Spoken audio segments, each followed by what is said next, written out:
President of the El Paso Police Officers Union about the recent killings of law enforcement officers across the country. He says anti-police rhetoric is not helping. Throughout the country, over 3,000 correctional facilities right now are really having their eyes pointed in the direction of Doña County Detention Center. A New Mexico Mobile Newsroom exclusive, we get our first look at the only jail canine of its kind in the U.S. and tell you what it found inside a jail cell. Do you think they're serious about coming here? Oh, they are very serious. They have several options. Fed up with rising costs in California, some Korean businesses could be relocating to El Paso. Rain is moving through portions of the borderland. Just how much rain will you see tonight? That answer from StormTrack Weather. Live, where news comes first. From the Mesilla Valley and Las Cruces to El Paso and the borderland. This is ABC-7 at 9 on the El Paso Las Cruces CW. Good evening and thank you for watching ABC-7 at 9 on the CW. I'm Estela Casas. There appears to be a growing tension in the U.S. toward police. There have been shootings in which officers kill suspects and shootings in which the suspects kill officers. Our Maria Garcia went to local law enforcement for perspective you'll see only on ABC-7. This is what democracy looks like. We're the ones actually blocking traffic. We're the ones making sure that the other people aren't assaulting them as they have their freedom of speech to go out there and rant and rave about law enforcement. President of the local police union, Ron Martin, says police officers aren't perfect, but they do protect communities. Or basically that thin blue line that keeps a criminal element from overtaking society. On social media, though, and on the streets of some neighborhoods, chants against police using what appears to be excessive force. You know, there is an amped up public rhetoric regarding law enforcement, of course, and I think that rhetoric is kind of a subset of amped up rhetoric regarding racism in this country. Martin says public perception of law enforcement changes with current events and media coverage. The difference he sees now is the immediate spread of shooting videos, often without context. You see a 3-second clip of a video, and then you have thousands of people out there being stupid. You know, oh, we should go kill police officers. If a confrontation involves use of deadly force, there's a lot going through an officer's mind. Cannot exclude fear from the list of things that they're feeling at that moment. And that was Maria Garcia reporting. Tonight, the leader of the biggest union of the Texas law enforcement officers had some strong words for President Obama and our elected leaders. Austin Police Sergeant Todd Harrison said, quote, "There is an open war against the police on the streets of America. President Obama and all the politicians in Texas and the U.S. have something in common. They've done absolutely nothing," end quote. And we'd like to know how you feel about this. Is there an open war on police in America? Connect with us by using the name CU on the CW on the Big 3 social media apps. You can also join the discussions at the KVIA.com Facebook page or at ABC-7 Breaking on Twitter. In the San Antonio area, the Bexar County Sheriff says a second video of a deadly confrontation involving her deputies has surfaced. The sheriff says a video, which has not been made public, shows a suspect carrying what appeared to be a knife moments before he was shot and killed. Ed Lavandera reports. The video has been called disturbing and troubling. Gilbert Flores is seen moving around the front yard of a San Antonio house for roughly 15 minutes. 2 sheriff's deputies are engaged with Flores. Then you see the 41-year-old man put up his arms and deputies shoot. Flores collapses to the ground. There's no doubt that what's shown in that video is of great concern to all of us. But we also want to get this right, as is our purpose in every investigative case. Investigators say there is a second video, much clearer and closer, capturing the altercation last Friday. The video hasn't been released, but a source with knowledge of the investigation says the video shot by a neighbor shows the suspect acting wildly aggressive and at one point charging at a deputy with a knife. According to the Bexar County Sheriff, the video is being analyzed to determine if Flores was holding a knife. It appears that he has something in his hand. And again, that's why we've asked the Texas DPS Crime Lab to review it with an aim to try to enlarge and to slow down that sequence so we have a better idea of that. Authorities would not say if a knife, however, was recovered at the scene, but police radio traffic references a knife. They are talking to the subject now. He's outside talking to them, and he has a knife in his hand. Dispatchers also warned the deputies about the suspect. Looks like the male that called it in assaulted his wife and child, so possibly 2 patients. And he is also threatening suicide. He's threatening by cops, so make sure you stage on this. Investigators say one of the deputies tried to use his taser to subdue Flores, but the taser probes did not hit the target. Just sitting here I might as well record if I'm going to sit here and watch it, just in case something does happen. Michael Thomas is a delivery driver who took this video of the shooting. And then kind of just put his hands down there talking back and forth. And then he put his hands down again, and then he stepped back and just put his hands up, and then they shot him twice after that. Prominent San Antonio Congressman Joaquin Castro is calling on the Sheriff's Department to release the second video immediately. The Sheriff's Office and the DA and the FBI have their investigation to do, but it has been several days since the incident, and there have been leaks about what's in that second video, and the Sheriff has, of course, commented on the evidence in the second video, and I think that it should be released. And that was Ed Lavandera reporting. We're getting our first look tonight at the man blamed for an officer-involved shooting in Mesilla, New Mexico. We learned sheriff's deputies arrested 21-year-old Jacob Martinez. Investigators tell us the Mesilla Marshal's Office was looking for Martinez because he was allegedly involved in a domestic dispute. A marshal followed Martinez to an area on the 2800 block of Avenida de Mesilla. We're told that at that point, the officer felt threatened and fired his weapon. The round struck the side of the building and no one was hurt. We asked the sheriff's office if the marshal explained why he felt the need to fire. There are 1,000 different questions that you can ask going into an investigation like this. Police officers are put into very stressful situations on a daily basis, and the police officer doesn't know how they're going to respond until they're faced with that situation. It is impossible to know what was going through his mind at this part of the investigation. Martinez is being held without bond at the Doña Ana County Detention Center. Deputies arrested him on suspicion of battery against a household member. A Las Cruces jury finds a man blamed for a SWAT standoff guilty of battery and resisting arrest. We first told you about 21-year-old Davalos Brown back in July of 2014. He was wanted for allegedly beating and holding a woman against her will. A sheriff's deputy tracked Brown to a home on the 5200 block of Melody Lane. The deputy tried to arrest Brown, but they got into a fight and Brown allegedly took away the deputy's taser. Police officers and deputies chased Brown in the neighborhood. Eventually, an officer and a deputy fired their guns, striking Brown in the leg. Despite being wounded, Brown was able to run back to the home on Melody Lane, where he barricaded himself.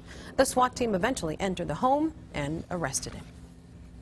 StormTrack weather now. Nicole Gomez has our first forecast. Hi, Nicole. Hi, Estella. Let's take a look at Doppler radar, tracking some activity currently, but most of the heaviest activity we're tracking is well out to the west, so still not seeing very much rainfall here in El Paso or Las Cruces. So we'll zoom in just a little tighter here. Most of this, what you're seeing on radar, is evaporating before it actually hits the ground. But some of the darker greens and the yellows, again, well out to the west, that's where most of the heaviest rainfall is currently falling. But our temperature is still warm in El Paso. We're at 88 degrees at the airport, 74 degrees Las Cruces.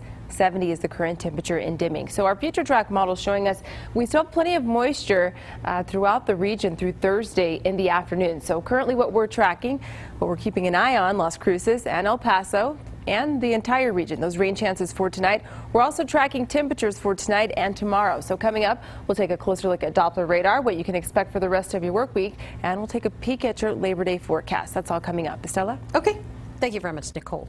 Las Cruces police arrest a man suspected of robbing a Subway restaurant at gunpoint more than a year ago. Officers charged 38-year-old Gilbert Dominguez of Doña Ana, New Mexico, with 1 count of armed robbery today. He's being held on a $50,000 cash-only bond. The robbery happened back in May of 2014 at the Subway on the 2500 block of North Main Street. Detectives say this surveillance video helped them catch Dominguez. He allegedly dragged his left hand on the stainless steel surface of the countertop when grabbing the money. Police say they were able to get a DNA sample from that countertop. This past April, detectives obtained a fresh DNA sample from Dominguez. It matched the evidence left at the Subway countertop. The Doña Ana County Detention Center is now the home of the first K-9 of its kind in the U.S. This is another story you'll see only on ABC-7. I'm gonna you're gonna have my canine right here. Get on the ground, do it now. Meet CSK Dallas. He's an 80-pound schnauzer and the newest member of the team. Dallas can extract, subdue, and sniff drugs. In fact, earlier today, he uncovered a stash of black tar heroin found in an inmate's cell. Jail Administrator Chris Varela says Dallas works Monday through Friday, just like every other officer. It's another tool for the officer, and Dallas is a partner. Is a partner to each one of my officers here. I have probably the best trained group here in the state of New Mexico, easily for sure, and possibly in the Southwest, if not in the Western United States. And he doesn't talk back or complain. Officials tell our New Mexico mobile newsroom Dallas is valued at $50,000. He cost the county $27,000. Worth every penny. According to figures from a business group, Korean-American apparel manufacturers are responsible for at least $10 billion in annual revenues, as well as 20,000 jobs in the city of Los Angeles. Why the city of El Paso could soon be getting a share of that big pie. Also, McDonald's is changing the rules of fast food. Pancakes in the evening? Yeah, why not, Nicole? No, I don't think so. No. Keep them in the morning. Don't mess it up. But we still have rain in the forecast for the next few days, and I'm tracking a cool down. Details in StormTrack weather.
if you're one of those people who hates missing the end of breakfast hours at McDonald's, your life is about to change. Mickey D's is breaking the rules. The fast food chain says its breakfast menu will be available all day. Yes, all day, starting October 6th. Items like Egg McMuffins, hotcakes, sausage burritos, hash browns, and biscuits will be available anytime, although the exact menu will vary in different markets. McDonald's move has many of you talking on our social media network. Christine likes the idea. I can easily stay away from their lunch and dinner, but breakfast? Oh dear. Well, I hope Alan is being sarcastic. He says, now wives can go to Mickey D's to get breakfast for their men because they don't know how to cook. Whatever. And all Jordan had to say was, #desperation. I'll pass. Is this a desperate move? Sales at established U.S. McDonald's have fallen for 7 straight quarters, and the company hasn't replaced its now defunct dollar menu. I don't know, Nicole. I like pancakes, but you're right. I know why you don't like having pancakes in the morning. It's all those carbs. I get it. No. Not for dinner. Not for dinner. Not for dinner. No, I just think it's kind of weird. But Estella, there's nothing worse than craving that Egg McMuffin, and it's 10:30 right when you pull up. Well, that's true. That's true. And it's like 10:30. Sorry, we have like 100 back there, but I can't sell you one. Oh, I hate that. I think it's happened to me too. I'll give you an extra $1 for the Egg McMuffin. Never works though, right? Yeah, but now it will, starting October 6th. And I'm not going to want it. Watch. Oh well. Let's talk about the forecast. Currently on top.